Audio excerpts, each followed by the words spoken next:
Paul improved his professional record to 4-0 with the victory, much to the chagrin of Woodley's fans on social media. So, Shannon, how impressive was Jake Paul? Skip, I wasn't impressed at all. I give him credit. He won the fight. I do think he won the fight. I thought he was a little more active, if you can say that. I mean, Woodley threw 6 punches in round 1, 8 punches in round 2. So he really set really set himself back. I think the thing is that Jake Paul needs to continue to fight guys that have less boxing experience than him. Woodley really didn't understand how to string punches together. He'd throw the right, didn't follow it up with the left hook. He'd throw the left hook, he wouldn't throw the right, lead right. So he really understand how to string punches together. And by the end of the fight, I thought both fighters were gassed.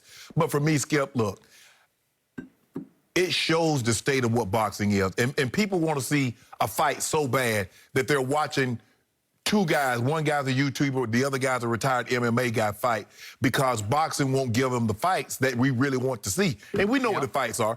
Skip, a 42-year-old Manny Pacquiao and Ugas. That's not the fight that we wanted to see. They want to see Bud Crawford. They want to see Errol Spence. That's what they want to see. And that's why, you know, people, all of a sudden, they love UFC and been loving it for a while, is that you don't get the fights that you want, Skip. Ain't no ducking and dodging. And what has happened to me, what it looks like to me, Skip, is that everybody is more worried about undefeated. Don't nobody want to, I can't lose. So everybody's trying to be Floyd Mayweather.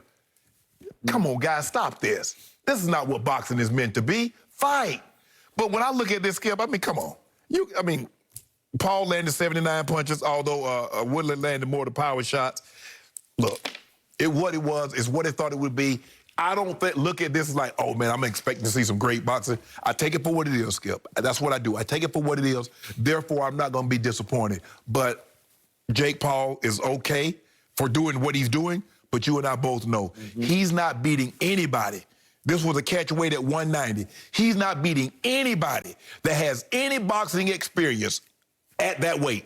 0 people. Okay, my turn.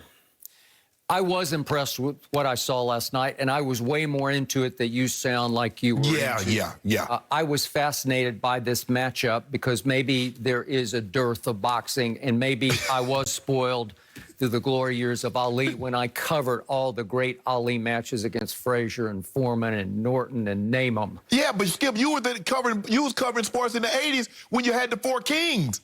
It was great. Yes. And I was there at every one of them. I still found this fascinating because I find Jake Paul fascinating, that he was some Disney kid star and then he became a social media phenomenon and a YouTube star. And at 21 years of age, going on 22, he decided, you know what? I'm going to try to box. It is hard to box, as you know, as he found out last night. Right. Because it takes it out of you quick. And he was not prepared physically for the onslaught of what was about to happen. Right. So what did I see? He's going up against a Tyron Woodley, who's 39 years of age. But trust me on this. He is a hand-to-hand combat warrior. He is a tough guy through and through from Ferguson, Missouri.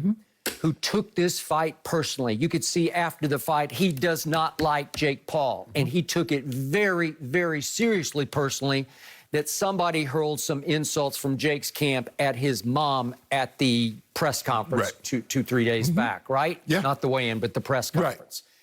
And that diatribe from Tyron after the press conference was legit, like, I'm going to take these people out of here. I'm going to make them disappear. Right. And I think he badly wanted to make Jake Paul disappear last night. Obviously, he's not a skilled boxer, but it's not that he has no boxing skills because he was a decent striker, not a great striker. Yeah, he's more of a wrestler. Well, he was a college wrestling champ, obviously.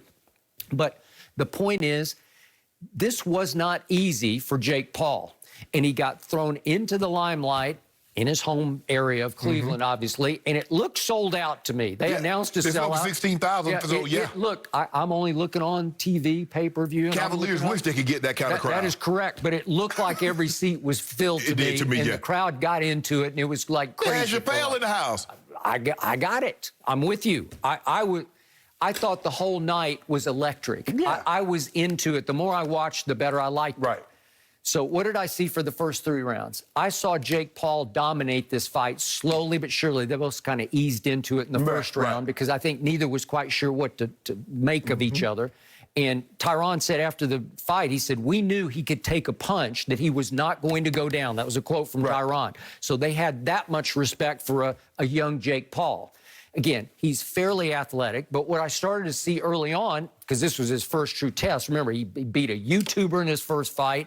He beat little Nate Robinson, who has no earthly idea how to box. And then he beat Ben Askren, who is a retired MMA fighter, who looked very retired, right? Skip, who, like me, was coming out hip replacement. That's what I'm saying.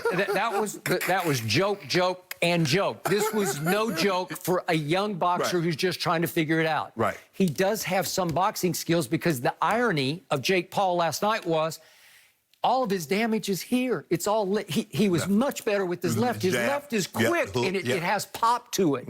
And he landed it consistently, and that's a boxer's tool to me, because if you don't know how to box and you're right-handed, you're just going to throw it from over here. You're roundhouse, you're just going to throw it from the canvas as hard as you can throw it. And when he did throw his right, it looked a little awkward to me, and it shocked me. I didn't see a lot of knockout power in the right, because against Askren, in the first round, he caught him with the straight right and just absolutely decked him. I mean, but you see that a lot, Skip. Inexperienced, the guys, and they watch boxing like, I'm going to throw the overhand right. I can do it. I can do it. But the jab is the easier punch. Okay, so, but it's more of a technician's. It's they call boxing the sweet science. And it's a scientist's punch. Right. Because he was doing all of his scoring damage with that left jab. Not a left hook, it's just a jab, and it was quick. But that's the thing, Skip. Just think about he's landing with the jab. A boxer is going to come with the right. Okay, I got it. He is a novice boxer. Correct. But he shows some boxing skills. So what happens in round 4? He starts to showboat, because it's in his blood, because that's who he is, and he's a great self-promoter. We had him on the show. I think basically he's a good-hearted kid, but he's got to put on a show, so he starts playing to the crowd, and he starts bolo punching and doing all this stuff. And all of a sudden, as he said after the fight, my legs got a little wobbly, because it's hard, man. You're sweating. He was sweating from round 1 profusely. And I think his legs were starting to wobble a little bit, and he started dropping his guard a little bit. And what got him first was the left hook from Tyron, because Tyron's got to come from a little down here because he's a shorter man, but he came up with the left hook, and he got him up under the chin, and it rocked him. So again, Tyron's like jump left hooking, and so he jumped into him, and I thought it was a little bit of a push shot. So he falls back into the ropes, and the ropes did save him from actually going all the way down onto the canvas. Oh, he hit it. That was the overhand. Caught it with an overhand on that one. Okay, but the first punch that gets right there? That was, yes. But he got him first with the left hook, and that's what staggered him a little bit. And then the overhand right sort of hit him upside the head, but he didn't get him in the jaw. So then the rest of that round is spent. Jake Paul has got to dance his way out of trouble and just stay out of harm's way. And he did a pretty good job of. Now, you can also criticize Tyron that he didn't go for the kill. Right, and you would think, Skip, as an MMA guy, Ty Woodley knows how to cut the ring off. He knows. He's cut the cage off on several occasions. Well, he was the stalker the whole night anyway. So he understands how to cut the cage off, but because he's not an experienced boxer or a striker, Skip, he doesn't know how to walk a guy into a punch. And so he didn't understand, like, cut the ring off. Like I said, give Jake Paul credit, Skip. He probably made Ty Woodley more money than he's made in any UFC one fight. I heard he took less money in this, so everybody on the undercard can make more money than they ever made. Kudos. He's getting guys paid that would have never gotten paid. I give him credit for that, Skip. But if he's thinking about stepping up in class and fighting people that actually know how to box, even if they're in their late 30s, Skip, he's in for a rude awakening. Okay, so let's deal with this before we get to that. Okay. So afterward, in the ring, the two of them are in there being interviewed, and it goes back and forth, and all of a sudden, Ty Woodley is saying, I got robbed, basically. And there were those I was just watching what was trending on Twitter who were saying rigged because he was going down and got saved by the ropes. I just, listen, one judge scored the whole fight for Woodley, and his name is Phil Rogers, the judge. I don't know. It was like 77 to 75, one judge. I have no idea. I had Jake Paul winning convincingly going to the last 2 rounds when he just played defense and tried not to run out of gas. Right. That's what he was trying to do, just stay up and avoid that one big roundhouse. But I thought you told me the aggressor, the fight should go to the aggressor. Who was the aggressor in the fight? Okay, he was stalking, but then he wasn't punching. The aggressor in the fight consistently was Jake Paul because he would pick his spots, and with a little flurry, he was winning the early rounds because his